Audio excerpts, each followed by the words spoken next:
มีความสามารถเหตุได้เพราะว่ามันมาจากปัญญาดิ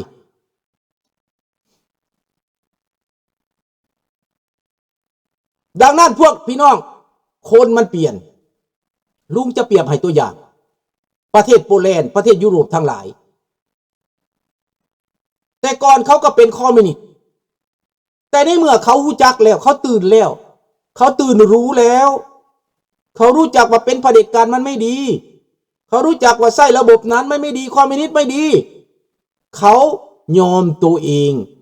ผันตัวเองมาเป็นประชาธิปไตยมาเป็นพรรคการเมืองมาเคารพสิทธิมนุษย์มาเคารพกฎหมายมาเคารพกฎหมายต่างประเทศนานาชาติแล้วเขาก็เป็นประชาธิปไตยประเทศโปแลนด์เจริญขึ้นมาทันตาเห็นไม่ได้นานเท่าไหร่นะผ่านมาไม่ถึงกี่ปีตอนนี้โปแลนด์ก็เจริญสามารถพัฒนาตัวเองได้สภายุโรปพัฒนาตัวเองได้ประเทศมหาอำนาจในโลกนี้เขาเปลี่ยนแปลงไปแล้วแม้แต่อเมริกาเองเขาก็เปลี่ยนไปแล้วเดี๋ยวนี้เขากวาดล้างอะไรเขากวาดล้างขยะยาเสพติดที่พวกจีนเอามาเบื่อเมาหวังทำลายสหรัฐอเมริกา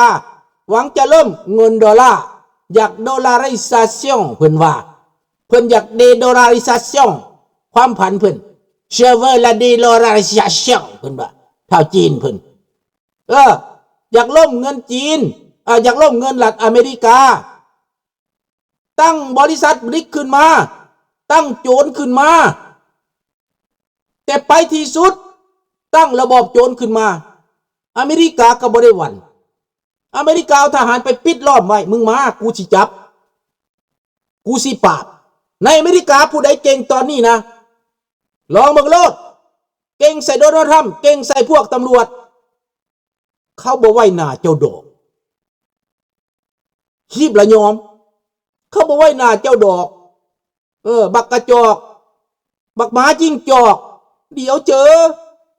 บ่ต้องย้อนบ่ต้องย่านเดี๋ยวเจอเดี๋ยวเจอ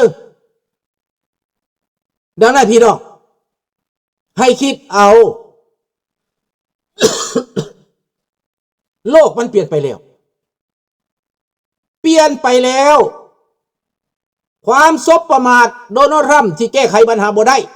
หลายคนก็ออกข่าวทุ่มแต่ว่าโดนัลด์ทรัมป์บ่ดีจังซั่นจังซี่บ่ได้ดอกเลือกตั้งบ่ได้ดอกอันดรู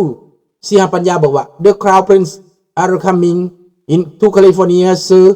my friend and me are going to meet the Crown Prince thank you the good news we have the good news โอเคดังนั้นพี่น้องอันนี้เป็นข่าวดีนะทุกคนต้องทำหน้าที่นี้นะเดี๋ยวก็จะไปทุกแห่งทุกคนนั่นแหละอันนั้นแหละพี่น้องเป็นข่าวดีหรือบ่ข่าวดีพวกเจ้าก็คือเราค่อยเว้ามาแหละบางเทื่อก็จะบ่ได้เว้าหมดค่อยมองออกค่อยตีออกค่อยเข้าใจตั้งแต่ต้นพุ่นอันนี้นะเนอะลูกหลานเข้าใจแล้วนะอันรู้ก็เห็นหมดแล้วเนาะเห็นทุกสิ่งทุกอย่างจับมือถือแขนกันลูกหลานแม่นพวกเจ้านั่นแหละสิปกครองประเทศแม่นพวกเจ้านั่นแหละสิสร้างชาติ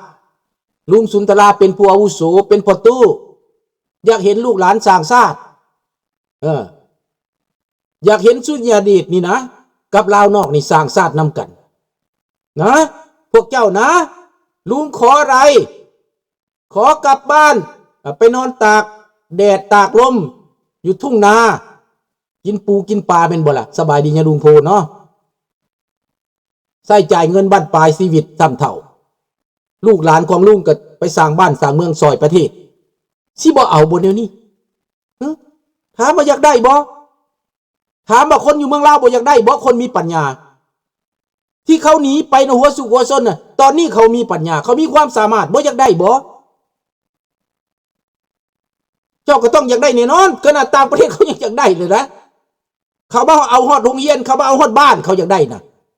เขามาขอฮอดบ้านเขาอยากได้คนดีนี่แล้วประเทศลาวพัดสร้างมาเป็นแนวนั้นว่าบ่อยากได้บ่ อันนี้แหละดังนั้นพี่น้องรัฐบาลลาวตอนนี้ถือความกดดันอย่างนักเนี่ยกินแกงหน่อไม้คักแล้วบ่ใส่เห็ดปวกลุงจ่ายเองพวกเจ้าบ่ต้องยากจ่ายเองลุงจ่ายเองเลี้ยงโลดลุงเลี้ยงจ่ายเองสิซื้อเองหน่อไม้แกงหน่อไม้ใส่เห็ดปวกใส่ผักกระแยงสุดมันแซ่บอีหลีคือสิม่วนแม่นบ่ล่ะนี่ละมันสิแซ่บอีหลีแบบนี้นะคนเฮานี่อยู่ไสก็ได้คันของกินมันถูกใจบรรยากาศอารมณ์มันถูกใจลุงบ่เอาหยังหลายเด้บ่แม่นอยากได้เงินล้านเงินโกรธสิมาอวดมาอ้างบ่สำคัญว่ามีสิทธิเสรีภาพมีความมั่นคงมีความปลอดภัยเห็นลูกหลานอยู่ดีกินดีความสุขของลุงนี่คือเห็นความยุติธรรมและหมาจิ้งจอกเพิ่นมาขัดขวางน่าอายน่าเหลือเกินพวกหมาจิ้งจอกปลุกหัวขึ้นมา 2-3 วันนี่นะในอาทิตย์ที่ผ่านมานี่หมาจิ้งจอกเอาทุ่งสร้างสหัวปกหัวไว้ก็ขลาดออกมาปลุกไว้เป็นหมาจิ้งจอกโอ้ยเมื่อก่อนคิดว่ามันเป็นคนดีเราก็ติดต่อพัวพันไปว่าโอ้คนดีสุดท้ายมันกลายเป็นหมาจิ้งจอกมาไม่น่าเชื่อเลยพวกหมาจิ้งจอกนี่นะไม่น่าเชื่อมันเอาทุ่งสร้างสามหัวปกหัวไว้มันกลัวแล้วเราจะรู้มันแต่ในที่สุดก็หางโผล่นะหางมันโผล่มาได้มากหลังจากหางโผล่มาแล้วหัวก็โผล่มาตัวก็โผล่ออกมาเห็นหมดตัวเลยหมาจิ้งจอกตัวนี้อยู่ในแคนาดายังอีกตัวอื่นกูจะเคี่ยนมึงไม่นานแซ่ฟาดลงไปมึงจะห้องเอ็งไอ้หมาจิ้งจอกนะเอาเลยนะน้องชายดอนวิกทางนั้นก็เอาเลยนะไม่ต้องเกี่ยวเลยเอาเลยน้องชายเห็นเลยฟาดหมาจิ้งจอกเจ้าบ่ต้องหวั่นไหวกระแสเดียวกันน้องคนละองค์กรบ่ได้สำคัญ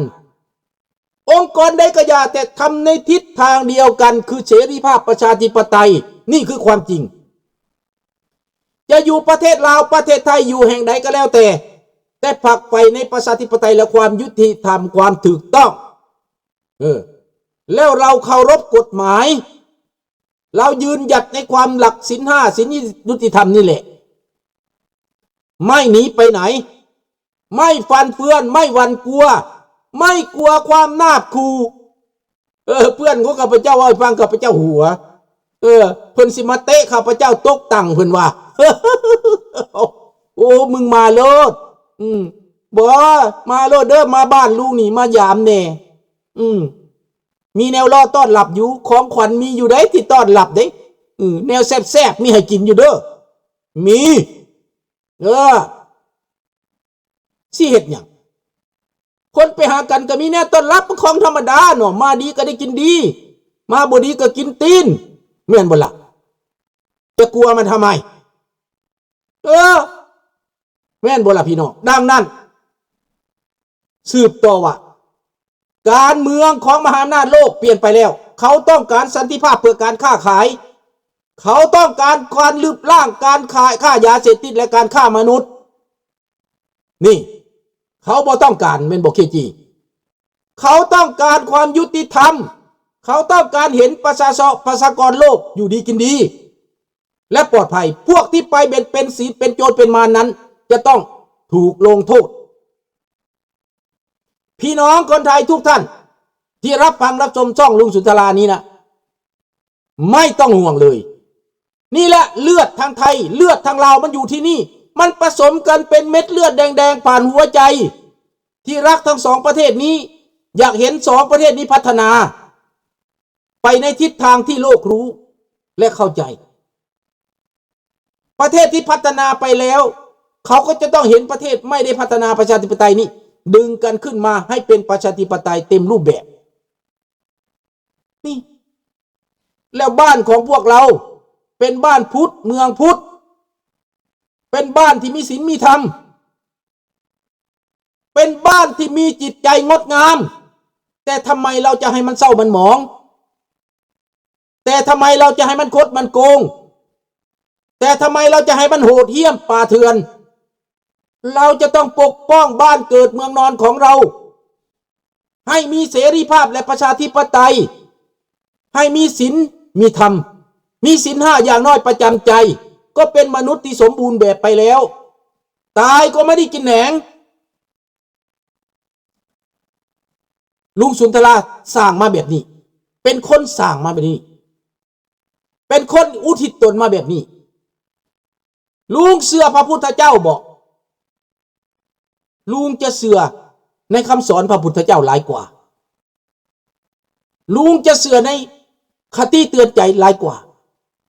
ลุงจะคิดว่าคุณงามความดีนั่นคือพระพุทธเจ้าที่สอนให้เราไปในทิศทางของพระพุทธเจ้านี่ลุงบ่ได้คิดว่าเฮ็ดดีแล้วขึ้นสวรรค์หรือบ่ได้ขึ้นสวรรค์บ่แม่นลุงคิดว่าเฮ็ดดีแล้วสวรรค์ก็อยู่ในใจของข้าพเจ้าทำความดีเมื่อใดหนึ่งเทื่อทำความดีก็ดีใจหนึ่งครั้งนี่ทำความดีไปทุกวันก็ดีใจทุกวันดังนั้นหลักการที่ของลุงทำนี่ตอนนี้อยากให้ทุกคนมีจิตใจสว่างไสวมีจิตใจที่เข้มแข็งมีจิตใจที่สะอาดมีจิตใจที่บริสุทธิ์มีจิตใจที่ฝักใฝ่ในคุณงามความดีนี่คือความสุขทุกคนเกิดมาแม่นบ่ล่ะทุกคนเกิดมามีเกิดแก่เจ็บตายอย่าไม่ต้องกลัวอะไรนั่นแหละสวรรค์อยู่ในอกนรกอยู่ในใจนั่นแหละนี่แหละลุงสุนทราอยู่ในสวรรค์ในอกแล้วเห็นบ่เห็นพวกหมาจิ้งจอกนั่นนรกอยู่ในใจมันดิ้นกวัดขวดเหตุทุกสิ่งทุกอย่างในทางที่ผิดจากมนุษย์มนาธรรมดามันกระทำหมาจิ้งจอกมันหากัดหาทำร้ายคนอื่นผีหมาจิ้งจอกป่ามันก็เป็นแบบนี้แหละ yes thank you ท่านเดือนเสียแสงเพิ่นว่า American police eyes keep eye open see to the illegal immigrant and the people who work for the Lao Communist government and arrest them sending to back to Laos all of your citizens must help FBI thank you นี่ทุกคนต้องเข้มแข็งทุกคนต้องเป็นหนึ่งเดียวมีสายตาสอดส่องเห็นดูแลประเทศอเมริกาแม่น our second country เห็นบ่ล่ะเป็นประเทศที่สองของในชีวิตของเฮาแต่เฮาจะต้องรักษาประเทศนี้เหมือนกันประเทศแคนาดาเป็นประเทศที่สองของข้าพเจ้าก็ต้องปกป้องประเทศแคนาดาบ่ให้พวกผีปีศาจพวกผีศาจแมงสาบมาแหบอยากได้เงินไปสวยจูนแมงสาบนี่มหาเรียอะไรอย่างนั้นไปสวยจูนลุงสุนทราก็เปิดโปงเปิดตามันประนามแมงสาบมันเกาะห่อยอยู่ในสังคมลาวมันดูดสังคมลาวมันทำลายทำท่าเป็นคนใจบุญแต่ที่จริงแล้วความโสมมสกปรกหมกไหมเต็มตัวเต็มใจมันนะพี่น้องคนใจบุญอะไรไม่มีศีลไม่มีธรรมไม่มีความบริสุทธิ์เห็นแก่ตัวอยากได้หน้าเวลาทูตมหาเหี้ยมมาทูตโจรมามันแหลนไปรับต้อนโจรพุ่นธรรมดาคนดีนี่เขาไม่รับต้อนโจรนะแม่นบ่ล่ะตาราเขาไม่ได้วิ่งเต้นไปหาโจรคนดีเขาต้องวิ่งเต้นไปหาพระหาศีลหาธรรมหาความยุติธรรมหาความถูกต้องเรียกร้องความเป็นธรรมอันนั้นคือคนดีไม่ต้องห่วงมาแน่